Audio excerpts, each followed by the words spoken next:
Muchas gracias, Sofía. Muchas gracias a ustedes por la invitación.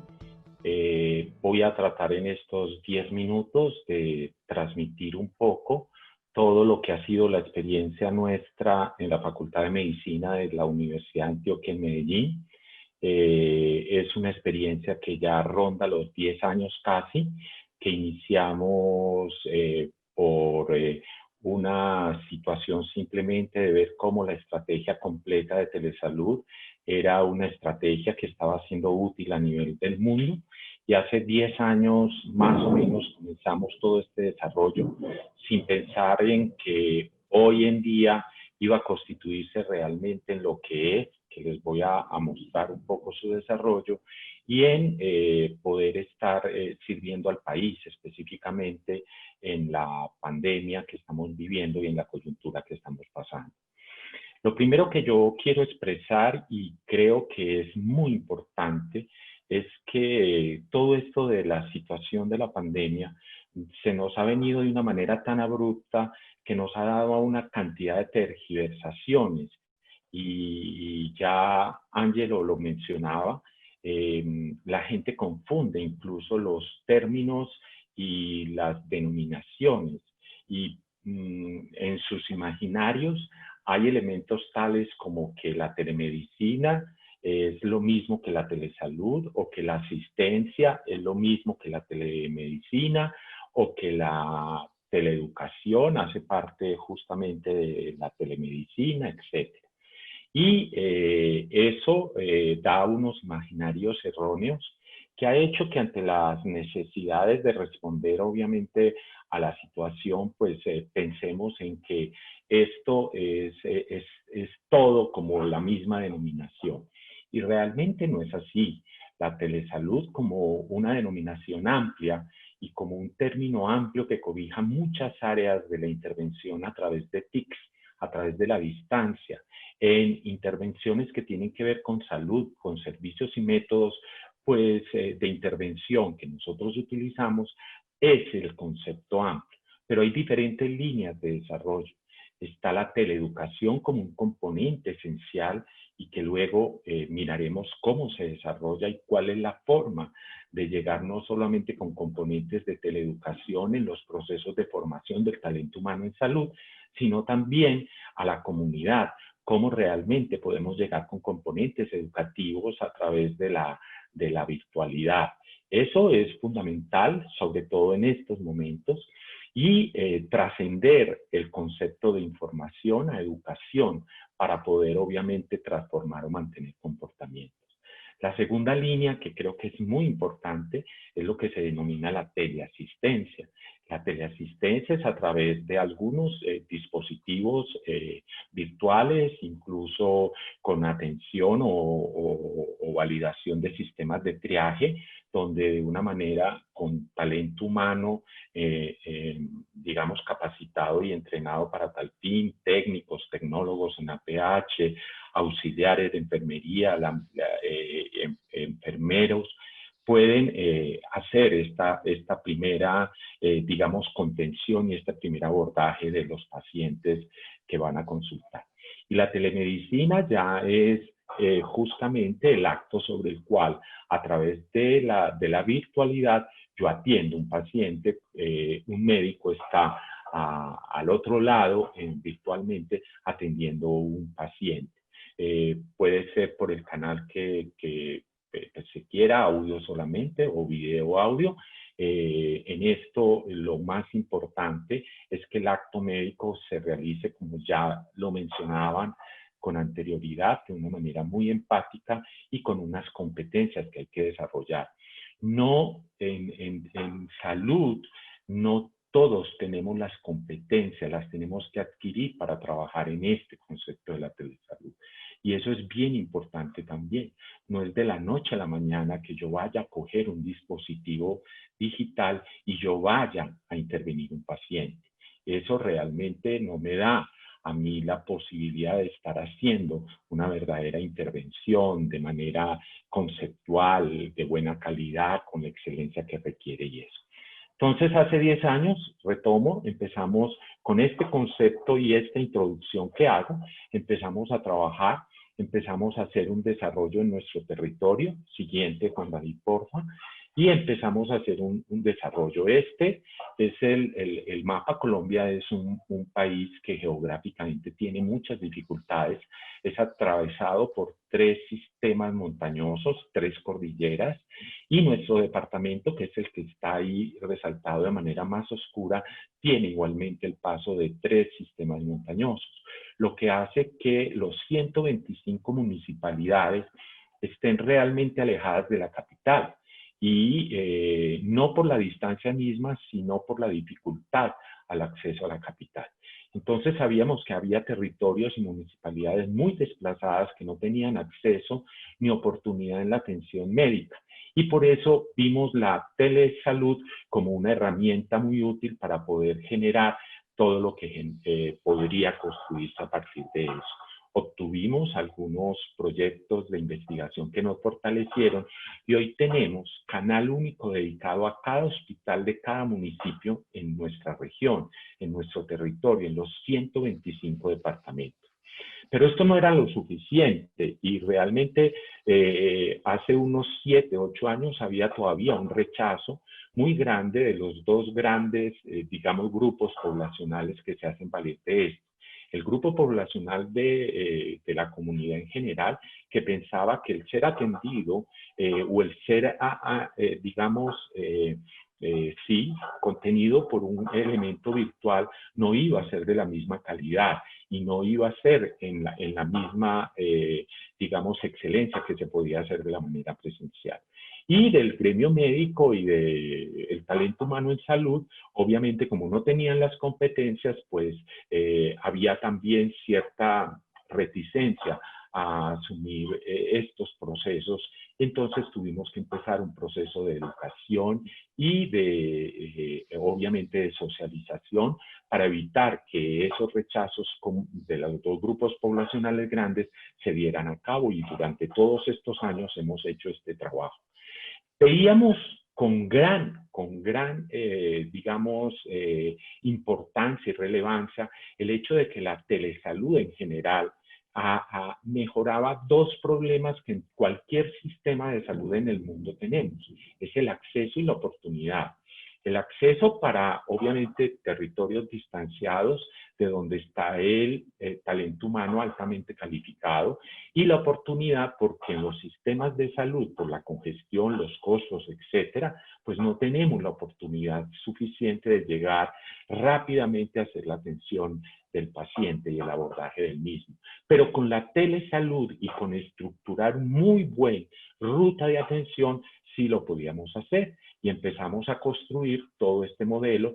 Hoy tenemos las posibilidades de hacer atención sincrónica o asincrónica, que es en tiempo real y en tiempo también, digamos, con reporte de historia clínica.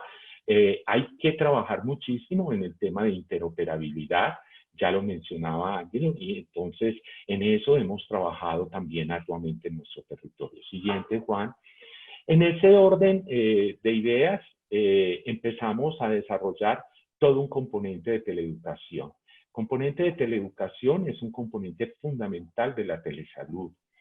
Uno, porque a través de él podemos formar talento humano en salud. Nuestros estudiantes en formación, en medicina, en enfermería, en nutrición, en odontología, deben recibir a través de la virtualidad, y hoy lo están haciendo necesariamente, pues procesos formativos. En ese entonces empezamos a desarrollar componentes educativos virtuales que hoy nos posibilitan, y a pesar de haber tenido que cerrar nuestra facultad de un día para otro por la pandemia, pues hoy en día tuvimos la oportunidad de generar todos los procesos formativos de manera virtual, los que obviamente son posibles por la parte teórica. Y desde el punto de vista comunitario, desarrollar contenidos educativos a la comunidad, segmentando comunidad, haciendo unos contenidos muy amigables por diferentes canales. Y eso nos dio la oportunidad en esta coyuntura, por ejemplo, de ir trabajando y preparándonos antes de que llegara la epidemia en nuestro territorio con una caja de herramientas que están albergadas en una de las plataformas de teleeducación nuestra, que es Saludando. Entonces, el primer componente, que es la promoción y la prevención de la enfermedad, debe ser cubierta y puede ser cubierta con contenidos de teleeducación de una manera adecuada, y en esta situación sí que la tenemos que saber utilizar y nos estamos valiendo de ella. Hoy nuestros contenidos, como le digo, virtuales, educativos, son valiosísimos en los procesos formativos de nuestros estudiantes y en los procesos de comunidad. Siguiente. De tal manera que eso nos llevó a que en elementos claves para la respuesta a la estrategia del COVID en nuestra capital, en Antioquia, y hoy lo hemos escalado ya a nivel nacional, hemos podido tener una reacción oportuna porque estábamos preparados. Pudimos hacer todo, no solamente el contenido de la teleeducación, sino que pudimos hacer y estamos haciendo de manera muy adecuada todo el contenido de teleasistencia, con números muy fáciles de tener acceso, el 123, por ejemplo, que funciona aquí en nuestro territorio, en el cual cualquier persona de la comunidad puede llamar y ser atendido por un técnico en atención prehospitalaria que le da el primer abordaje y hace el primer triaje, el primer abordaje de las personas, y de ahí se derivan en la ruta hacia la telemedicina. Entonces es atendido por médicos, el paciente sí así lo requiere, porque en esto pues uno tiene las primeras llamadas a estos números de abordaje de la comunidad, en la cual las personas pueden requerir o no la atención médica. Las personas por miedo, por temor, etcétera, pueden llamar a hacer preguntas o cuestionamientos que no requieren finalmente la llegada a la telemedicina. Esa es otra gran ventaja de todo el concepto de telesalud y de tener una ruta muy adecuada. Y es el tema de la optimización en el sistema de salud y de la optimización del talento humano en este momento que se hace tan necesario. Entonces logramos hacer esa reacción oportuna con acciones desde la teleeducación, la teleasistencia y la telemedicina.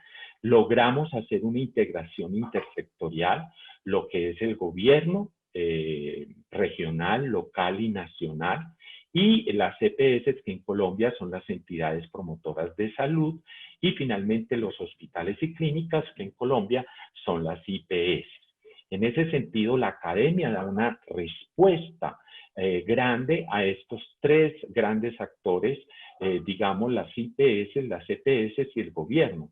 Y de una manera estamos respondiendo a un grupo poblacional que requiere intervención y manejo en este momento. Entonces, ese es el trabajo que estamos hoy realizando con una ruta de atención en la cual hacemos promoción y prevención en el tema de COVID, y lo hacemos en muchas otras enfermedades, lo veníamos haciendo.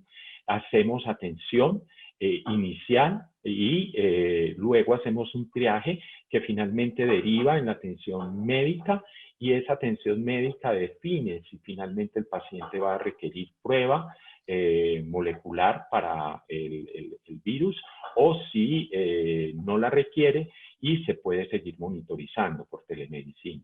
Si el paciente es positivo para coronavirus, hoy en día estamos haciendo manejo domiciliario de los pacientes que cursan con un cuadro leve, y por lo tanto tenemos un gran manejo o un número importante de pacientes manejados en telesalud, en telemedicina específicamente desde el punto de vista domiciliario, sin que tengan que ir a congestionar centros hospitalarios, no corran el riesgo de contagiarse si no tienen el virus, o no vayan a contagiar si lo tienen, y no congestionen los sitios hospitalarios para poder, obviamente, que estos sitios hospitalarios hagan la atención adecuada de los pacientes que sí lo requieren. Y finalmente de ahí derivamos también, si vemos que el paciente va evolucionando de una manera que no es la adecuada porque sabemos que el 80% sí lo hacen, pues derivamos a una consulta ya presencial médica y de ahí obviamente a la remisión al hospital. Siguiente. De esa manera, entonces, hoy lo que tenemos es un verdadero hospital digital. Es un hospital que cubre, está haciendo cobertura del territorio nacional. Estamos abordando un número muy importante de pacientes en este momento que están siendo manejados desde este hospital digital. Hacemos cobertura a millones de personas con una capacidad instalada increíblemente grande de talento humano, de la interdisciplinariedad. Hay técnicos en atención prehospitalaria, tecnólogos, hay enfermeros, hay enfermeras y hay un gran número de médicos en este momento trabajando para eso. Para eso ha sido muy importante, y debo recalcarlo también, que los médicos que tenemos son médicos que se han formado en nuestra facultad y que en su proceso formativo han adquirido competencias, porque han pasado por ahí adquiriendo competencias para poder hacer un muy buen ejercicio desde este elemento de las TICs o de la virtualidad en la atención en salud. Siguiente. En ese orden de ideas, simplemente para contarles lo que hoy tenemos, comenzamos en el 2013, esto fue a través del sistema de regalías, es un sistema que en Colombia existe por el pago de explotación de recursos naturales y destinan 1% de esos recursos naturales, de la explotación de esos recursos naturales en algo para ciencia y tecnología. Nosotros ganamos 2 convocatorias de esa y tuvimos los recursos para hacerlo y luego finalmente llegamos a tal punto que obtuvimos el premio a la mejor, digamos, proyecto de inversión en regalías por el gobierno nacional y finalmente el Banco Interamericano de Desarrollo nos vio como una de las estrategias más innovadoras en salud y de tipo social para Colombia y finalmente nos entregó un préstamo condonable de $1 billón, de $1 millón que nos ha logrado dar la capacidad de desarrollar mucho más el potencial. Eso es hace 2 años y que hoy podemos en el 2020 estar dando una respuesta muy importante a la epidemia y al manejo de pacientes. Siguiente. En ese orden de ideas, yo creo que lo más importante es que aquí se ve cómo para Latinoamérica puede ser un ejemplo importante, cómo la articulación entre el sector privado, el sector estatal, público, gubernamental y la academia puede haber un compromiso y una unión que permita desarrollos muy innovadores, sobre todo para la responsabilidad social que nos compete a todos los que trabajamos en salud y sobre todo a los que nos vemos involucrados en este tipo de compromisos. Hay que, simplemente para decirles, como ya les conté, estamos con más de 250 personas entrenadas y capacitadas para el manejo del hospital digital, 24/7 lo estamos haciendo, estamos completamente habilitados, estamos atendiendo en las 4 líneas que les dije, telemedicina, teleorientación y teleeducación, y uno que no les mencionaba, permite todo este tipo de información que se recolecta en el trabajo, una gran Big Data que nos permite hacer analítica y finalmente retroalimentar para las decisiones que se puedan tomar en ese sentido. Sin duda alguna, la formación es clave en todo este proceso. Siguiente. Y ya para finalizar, en este sentido, hay que, sobre todo en el componente educativo, hay que utilizar distintas rutas, distintos canales de comunicación, hay que fortalecerlos mucho, hay que ir haciendo digamos, un feeling con las personas. Por ejemplo, en este momento, nosotros, aunque en Colombia hay un bajo índice de analfabetismo, hemos encontrado que algunas personas a las que les tenemos que llegar, pues son analfabetas, entonces hay que llegarles con podcasts, con obviamente mensajes de voz para que los puedan escuchar, no necesariamente. Lo hacemos a través de de radio, de televisión y de canales, obviamente, de redes digitales que hoy están siendo tan útiles en ese sentido. Eso es como lo que finalmente tenía para contarles. Es un desarrollo que a mi juicio nunca pensamos que iba a tener una trascendencia y una, digamos, relevancia y una pertinencia tan grande como la que estamos teniendo. Creo que estamos contribuyendo a que las personas puedan tener un abordaje en esta coyuntura. Estamos tratando, obviamente, de hacer un manejo que evite muertes en nuestro territorio, que es finalmente lo que en este sentido nos conduce. De hecho, ya fuera de la pandemia, pues hacemos un trabajo, sobre todo en el tema de enfermedades crónicas, con manejo domiciliario, que es bien interesante y es un modelo que estamos implementando ya hace unos años. Muchas gracias.